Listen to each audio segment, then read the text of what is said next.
যেহেতু তুমি প্যাসেঞ্জার বসাতে পারবে না, মানে পিলিয়ান বসাতে পারবে না, তার মানে তোমার কোনো ইনকাম নেই দুদিন। তোমায় দুদিন ঘরে বসে থাকতে হবে। তো দিন আনা দিন খাওয়া মানুষ আমরা।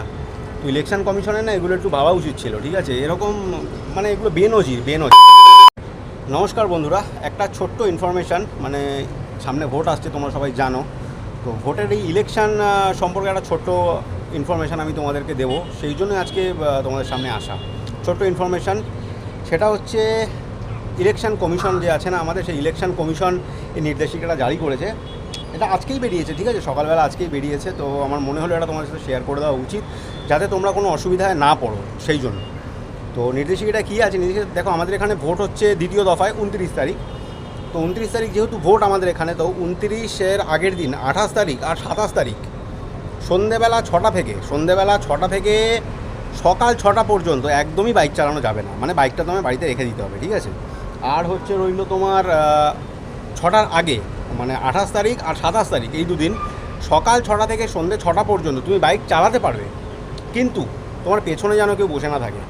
মানে উইদাউট পিলিয়ানে তোমায় বাইক চালাতে হবে। আর যদি তুমি পিলিয়ানকে নিয়ে বাইক চালাতে চাও, তাহলে একমাত্র এমার্জেন্সি কোনো কারণ ছাড়া তুমি বাইক চালাতে পারবে না। বা ধরো তুমি স্কুলে যাবে বাচ্চাকে আনতে, বা তুমি হসপিটালে যাবে, এমার্জেন্সি যে কারণগুলো আছে সেগুলোর জন্য একমাত্র কিন্তু ছাড় রয়েছে। যদি তোমাকে এর বাইরে ব্যবহার করতে হয়, মানে নিজস্ব পার্সোনাল কারণে ব্যবহার করতে হয়, 28 তারিখ আর 27 তারিখের কথা বলছি কিন্তু, ঠিক আছে? আরেকবার বলে দিচ্ছি, তাহলে কিন্তু তোমাকে থানা থেকে লিখিত পারমিশন নিয়ে আসতে হবে, নাহলে কিন্তু তুমি বাইক চালাতে পারবে না।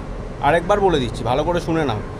27 তারিখ আর 28 তারিখ, 27 এপ্রিল 28 এপ্রিল সকাল 6টা থেকে সন্ধ্যে 6টা পর্যন্ত যদি তোমাকে বাইক চালাতে হয়, তাহলে তোমাকে একা চালাতে হবে। মানে তুমি কোনো পিলিয়ান পেছনে বসাতে পারবে না। আমরা তো বাইক ট্যাক্সি চালাই, পিলিয়ান বসা মানে হচ্ছে আমাদের প্যাসেঞ্জার। আর তুমি যেহেতু তুমি প্যাসেঞ্জার বসাতে পারবে না, মানে পিলিয়ান বসাতে পারবে না, তার মানে তোমার কোনো ইনকাম নেই দুদিন। তোমায় দুদিন ঘরে বসে থাকতে হবে। আর নাহলে ইলেকশন কমিশন তোমাকে ধরে নেবে বা পুলিশ তোমাকে ধরে নেবে। ধরে নিলে ব্যাস হয়ে গেল। আর রইল হচ্ছে সন্ধ্যে 6টা থেকে পরের দিন সকাল 6টা পর্যন্ত। সন্ধ্যে 6টা থেকে পরের দিন সকাল 6টা পর্যন্ত বাইকে হাতই দিতে পারবে না। সিঙ্গেল চালানো তো দূরের কথা, সিঙ্গেল ডবল দূরের কথা, বাইক তুমি চালাতে পারবে না, রেখেই দেবে তোমার বাড়িতে। তো মানে কি বলবো, আমার কিছু বলার নেই। একটু বেশি বাড়াবাড়ি হয়ে গেল আমার মনে হচ্ছে, একটু বেশি বাড়াবাড়ি হয়ে গেলে। এতটা না হলেও বেশি ভালো হতো, ঠিক আছে? এতটা দরকার ছিল না। বাইক র্যালি বন্ধ, ঠিক আছে, র্যালি দুদিন করা যাবে না, র্যালি সেটা ঠিক আছে, বাট বাইকও চালানো যাবে না, বাইক ট্যাক্সিও চালানো যাবে না। তো আমরা খাবো কি ভাই? দুদিন আমরা না খেয়ে থাকবো? কী হবে? দুদিন আমাদের কোনো রোজগার থাকবে না। সেই দুদিনের ফলটা তো পড়বে আমাদের সংসারের ওপর, আমাদের ফ্যামিলির ওপর, নাকি? দুদিনের টাকা আমার ইনকাম হবে না মানে তো সেটা আমার লস। দুদিনে যদি একটা ছেলে 500 টাকা করেও ইনকাম করে, সেটা তো তার খরচা তার সংসারে লাগে। আমাদের তো দিন আনা দিন খাওয়া মানুষ আমরা।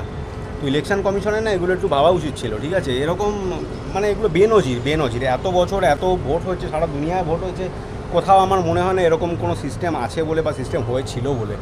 তো যাই হোক, কিছু করার নেই। ইলেকশন কমিশন নতুন বার করেছে, নোটিফিকেশানটা আজকে সকালবেলাই বেরিয়েছে। আমাদের হোয়াটসঅ্যাপ গ্রুপেও আমি দেখলাম, তারপরে আমি নেটেও সার্চ করে দেখলাম যে না, এটা সত্যি, এটা ফেক কিছু না।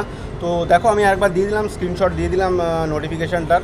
তো বন্ধুরা, সাবধানে থেকো। আমার মনে হয় না রিস্ক নেওয়ার দরকার আছে বলে। ভোটের আগে অন্য কোনো ব্যাপার হলে অন্য সময় অনেক রকমভাবে জিনিসপত্র সেটেলমেন্ট করে নেওয়া যায়, তবে আমার মনে হয় না এই টাইমটায় বেসিক রিস্ক নেওয়ার প্রয়োজন আছে বলে।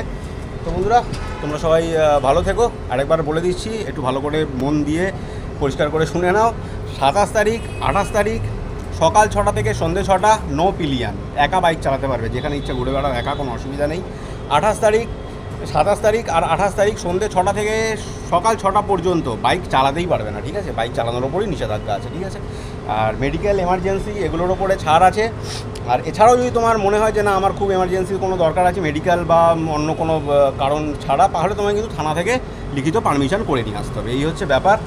তো বন্ধুরা, চলো, গুড বাই। ছোট্ট একটা ভিডিও, শুধু তোমাদের এই ইনফরমেশনটা দেওয়ার জন্য আমি আজকে শেয়ার করলাম।